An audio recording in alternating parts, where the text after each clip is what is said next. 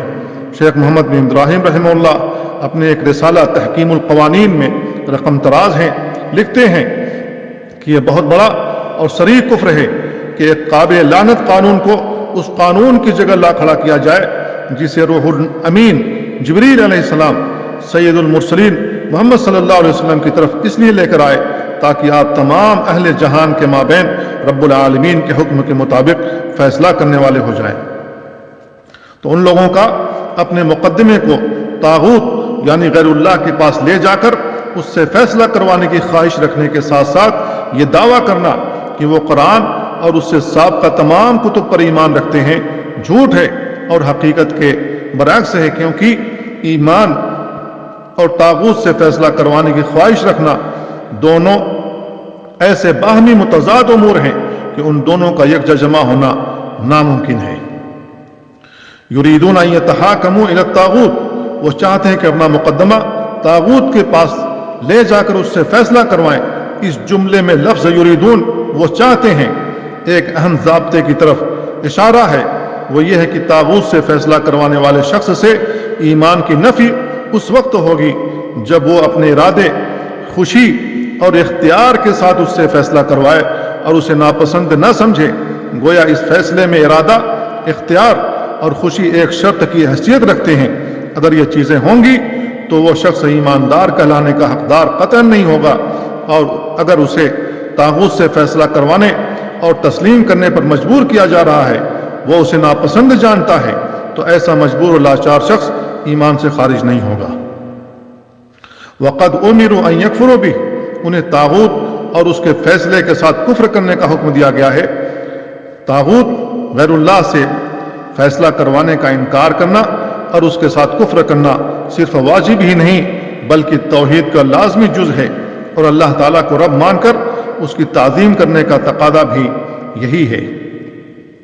وَيُرِيدُ الشَّيْطَانُ، شیطان چاہتا ہے کہ انہیں بھٹکا کر راہ راست سے بہت دور لے جائے۔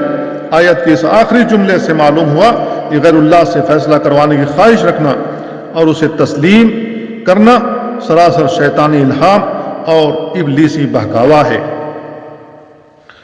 شیخ الاسلام محمد بن عبد الوہاب رحمہ اللہ نے یہ آیت ذکر کرنے کے بعد ایک اور آیت ذکر کی ہے، وَإِذَا قِيلَ لَهُمْ لَا تُفْسِدُوا فِي الْأَرْضِ قَالُوا إِنَّمَا نَحْنُ مُصْلِحُونَ، سورہ بقرہ کی آیت ہے۔ جب ان سے کہا جاتا ہے اس زمین میں فساد نہ برپا کرو تو کہتے ہیں کہ ہم تو صرف اصلاح کرنے والے ہیں، یعنی ان سے کہا جاتا ہے کہ غیر اللہ کے قانون کے مطابق فیصلہ کر کے اور اللہ کے ساتھ غیروں کو شریک ٹھہرا کر زمین میں فساد برپا نہ کرو، کیونکہ اللہ کی شریعت اور توحید کے ساتھ زمین میں امن و امان ہوتا ہے، اور شرک کی تمام تر انواع و اقسام کے ساتھ زمین میں فساد برپا ہوتا ہے۔ اس آیت مبارکہ سے معلوم ہوا کہ زمین میں شرک پھیلانے اور اس کے اسباب و وسائل کو اختیار کرنے کی سعی و کوشش کرنا منافقوں کی خصلت ہے، منافقوں کی عادت ہے، اور اس سے بدتر یہ ہے کہ وہ یہ فساد کرنے کے باوجود اپنے آپ کو امن پسند اور اصلاح پسند سمجھتے ہیں۔ اس کے بعد شیخ الاسلام نے ایک اور آیت ذکر کی ہے، وَلَا تُفْسِدُوا فِي الْأَرْضِ بَعْدَ إِصْلَاحِهَا، زمین میں اس کی اصلاح کر دیے جانے کے بعد فساد نہ کرو، یعنی معاصی کا ارتکاب کر کے اور اللہ کے ساتھ شرک کر کے اور غیر اللہ کے قوانین سے فیصلے لے کر زمین میں فساد نہ مچاؤ۔ بعد اصلاحها، اس کی اصلاح کے بعد، یعنی رسول بھیج دیے جانے کے بعد، کتابیں نازل ہو جانے کے بعد، اللہ پر ایمان لانے کے بعد، اللہ کے رسولوں کو بھیج کر کتابیں نازل کر کے زمین کی اصلاح کر دی تھی اللہ رب العالمین نے، تم نے اس کو تبدیل کرنا شروع کر دیا۔ اللہ کے قانون اور اس کے حکام کو کافی نہ سمجھتے ہوئے خود ساختہ قوانین سے فیصلہ لینا شروع کر دیا، تو زمین میں فساد برپا ہو گیا۔ شیخ الاسلام نے اس کے بعد ایک اور آیت ذکر کی ہے، افحکم الجاہلیت یبغون ومن احسن من اللہ حکما لقوم یوقنون. یہ لوگ اگر اللہ کے قانون کو نہیں مانتے تو کیا پھر یہ جاہلیت کا فیصلہ چاہتے ہیں؟ اور جو لوگ اللہ پر یقین رکھتے ہیں ان کے نزدیک اللہ سے بہتر فیصلہ کرنے والا اور کون ہو سکتا ہے؟ دور جاہلیت کا طریقہ کار یہ ہوتا تھا کہ جو شخص چاہتا اسے اپنا حکم اور منصف مان لیتا، اور وہ منصف اپنے ہی وضع کردہ قوانین کے مطابق فیصلہ کرتا. گویا جاہلیت کے قوانین کے مطابق فیصلے لینا اور کرانا ایک بشر اور انسان کو حکم اور منصف ماننا ہے، اور اسے حکم و منصف بنانے کا مطلب یہ ہے کہ اللہ کو چھوڑ کر اسے مطاع، لائق اطاعت اور اللہ عز و جل کے ساتھ شریک ٹھہرایا گیا ہے، جو کہ شرک اور باطل ہے. ومن احسن من اللہ حکما لقوم یوقنون. اللہ سے بہتر حکم اور کون ہو سکتا ہے؟ ظاہر ہے کوئی نہیں ہے. بندوں کی اصلاح کیسے ہو سکتی ہے؟ وہ جانتا ہے. لوگوں کی ضروریات کیا ہیں اسے معلوم ہے. لوگوں کے جھگڑوں سے وہ خوب واقف ہے. اسی لیے اس نے ایسا ہی قانون زندگی اتارا ہے جو انسانی فطرت کے عین مطابق ہے. شیخ الاسلام نے اس کے بعد ایک روایت عبداللہ بن عمرو بن عاص رضی اللہ عنہما کی ذکر کی ہے کہ رسول اللہ صلی اللہ علیہ وسلم نے ارشاد فرمایا: لا یؤمن احدکم حتی یکون ہواہ تبعا لما جئت بہ. تم میں سے کوئی اس وقت تک کامل ایماندار نہیں ہو سکتا، کامل الایمان نہیں ہو سکتا، جب تک کہ اس کے تمام تر خواہشات اس شریعت کے تابع نہ ہو جائیں جسے میں لایا ہوں. اگرچہ اس کی خواہشات یہ ہوں کہ اس کی زمین میں میرا حصہ ہو جائے، اس کے مال میں سے مجھے کچھ مل جائے، اس کو ذرا قانونی مزہ چکھائیں. نہیں، ایسا نہیں ہونا چاہیے، بلکہ ہونا یہ چاہیے کہ اپنی خواہشات کو اللہ اور اس کے رسول کے حکم کے تابع کریں. ایک آیت میں اللہ تعالیٰ نے کتنی بہترین عکاسی کی ہے: وَإِذَا دُعُوا إِلَى اللَّهِ وَرَسُولِهِ لِيَحْكُمَ بَيْنَهُمْ إِذَا فَرِيقٌ مِّنْهُمْ مُعْرِضُونَ وَإِن يَكُن لَّهُمُ الْحَقُّ يَأْتُوا إِلَيْهِ مُذْعِنِينَ. جب یہ اس بات کی طرف بلائے جاتے ہیں کہ اللہ اور اس کے رسول ان کے جھگڑے چکا دیں، تو بھی ان کی ایک جماعت منہ موڑنے والی بن جاتی ہے. ہاں، اگر انہی کو حق پہنچتا ہو تو مطیع و فرما بردار ہو کر اس کی طرف چلے آتے ہیں.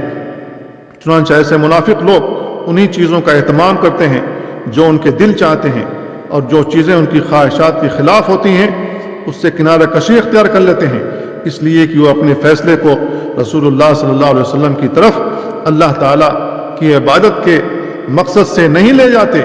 اللہ رب العالمین نے ارشاد فرمایا: فَإِن لَّمْ يَسْتَجِيبُوا لَكَ فَاعْلَمْ أَنَّمَا يَتَّبِعُونَ أَهْوَاءَهُمْ وَمَنْ أَضَلُّ مِمَّنِ